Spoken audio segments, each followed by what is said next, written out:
Bonjour, bienvenue sur le podcast Voyage vers l'intérieur, le podcast qui vous donne des outils pour prendre soin de votre corps et de votre esprit grâce à la médecine traditionnelle chinoise.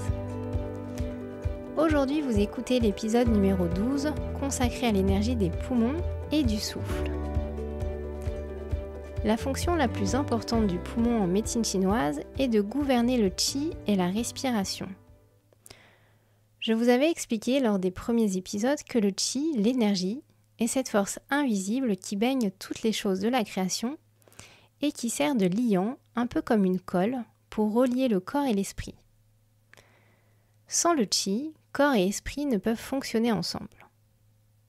Les poumons vont donc être responsables du qi, de notre souffle, et ils vont concentrer l'énergie issue de la respiration dans notre poitrine. C'est pour cette raison qu'on dit que la poitrine est la mère supérieure du qi. La mère non pas dans le sens de la maman, mais comme un réservoir, comme une source d'énergie. Cette réserve d'énergie, grâce aux poumons et au mouvement de notre respiration, va être ensuite redistribuée. Elle va se diffuser à l'ensemble de notre corps, dans nos organes, dans nos méridiens, dans notre sang, dans tous nos tissus jusqu'à la peau. Les poumons vont ainsi diffuser le qi comme un brumisateur à l'ensemble de notre corps. J'utilise l'image du brumisateur car nos poumons diffusent aussi les fluides et ont un rôle important dans la gestion de l'eau. Donc tous nos tissus jusqu'à la peau vont être humidifiés grâce à la force de nos poumons. Donc si le qi des poumons est fort, la circulation de l'énergie et du sang sera bonne, les membres et surtout les mains seront chaudes. Si la force de l'énergie des poumons est faible, les mains seront froides. Les mains et les pieds froids peuvent venir de plusieurs raisons. De la force de l'énergie des poumons, mais aussi d'un blocage de l'énergie du foie, d'un état de vide. Et bien sûr, on peut avoir les deux en même temps.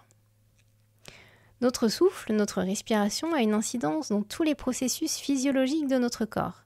Il va créer l'harmonie ou la disharmonie à l'intérieur de nous. Il est comme un grand chef d'orchestre qui a un impact sur notre corps, mais aussi sur notre esprit. Il a un impact sur notre rythme cardiaque, notre système digestif, nos intestins et même nos pensées.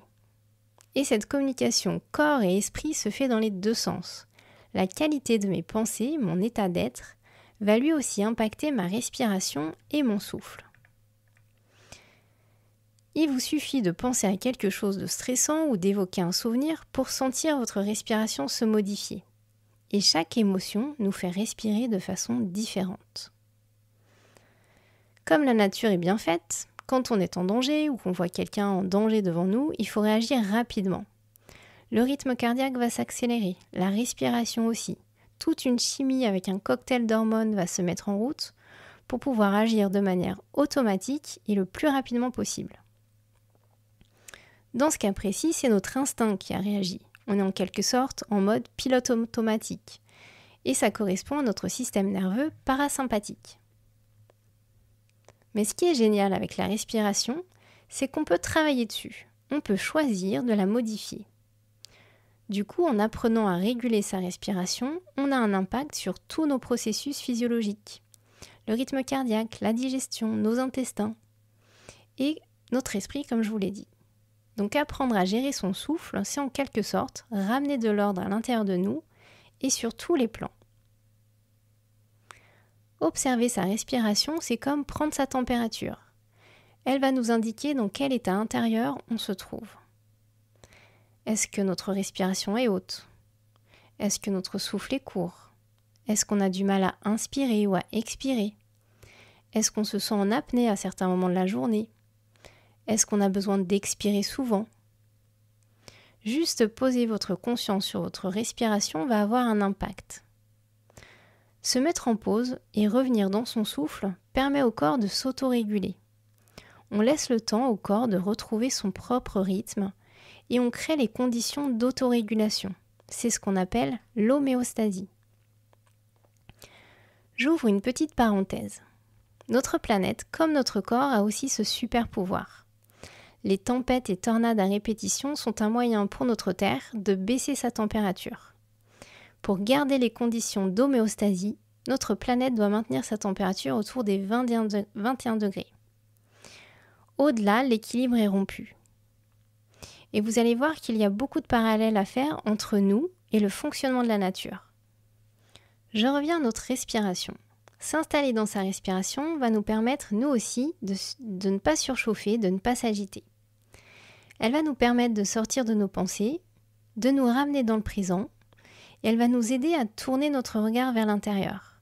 Et on va pouvoir être attentif à ce qui se passe en nous, à ce qui a besoin d'être exprimé, à ce qui doit être réajusté dans nos vies. Alors il se peut que pour certains d'entre vous, quand vous posez dans votre respiration, vous ressentiez de l'inconfort.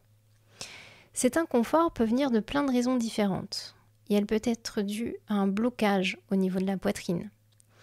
Elle peut être due aussi à ce que votre respiration n'arrive pas à descendre jusqu'au bas du ventre. Lorsque votre inspire n'arrive pas à descendre, ça vient du lien entre les poumons et les reins.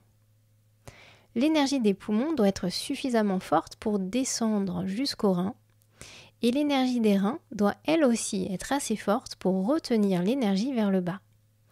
On dit ainsi que les reins sont la racine du poumon. Un autre problème peut survenir lorsqu'on se pose pour revenir dans sa respiration, c'est notre agitation mentale. Le fait de se poser, de s'arrêter, peut pour certains d'entre vous avoir un effet inverse et plutôt que de calmer, ça va vous agiter. Donc le mental en médecine chinoise est comparé à un singe qui va dans tous les sens. Il va falloir apprendre petit à petit à calmer ce singe. Pourquoi les pensées peuvent s'agiter ? Parce que s'arrêter peut avoir un effet angoissant. Ne rien faire peut aussi avoir un effet culpabilisant. Et souvent, on confond dans notre société action et agitation. Donc dites-vous que prendre le temps de respirer, c'est juste vital. Et que si vous n'arrivez pas à vous mettre sur pause, vous allez fonctionner en sur-régime. Vous aussi, vous allez surchauffer comme notre planète et vous allez pousser trop loin la machine. Donc si les pensées vous envahissent, revenez dans votre corps et ressentez les effets. Les sensations, les entrées et sorties de l'air. Utilisez vos sensations corporelles pour calmer votre tête. Et petit à petit, vous allez voir que votre rythme respiratoire va descendre. Votre respiration sera plus lente. Et que vos pensées aussi vont diminuer. Et tout doucement, vous allez pouvoir ainsi rentrer dans un état de calme. Et dès que vous avez l'impression que de nouveau vos pensées s'agitent, que vous ressortez en quelque sorte de l'état de calme, revenez. Utilisez le corps comme une accroche pour calmer ce singe. Faites-le avec beaucoup de bienveillance, sans jugement, et beaucoup de douceur. Essayez de faire ce petit exercice plusieurs fois dans la journée. Ça peut être très court, juste pour poser le souffle et éviter de monter dans les tours, ou plus longtemps pour savourer ce moment de retrouvailles à l'intérieur de vous et recharger vos batteries. Je vous laisse faire ce petit exercice et partager avec moi vos expériences en m'envoyant vos commentaires sur mon site internet nellyrobert-mtc.com. Cette semaine, vous trouverez en complément de ce podcast une recette pour chasser les coups de froid avec l'arrivée de l'automne. D'ici là, je vous souhaite une excellente semaine et un bon voyage vers l'intérieur.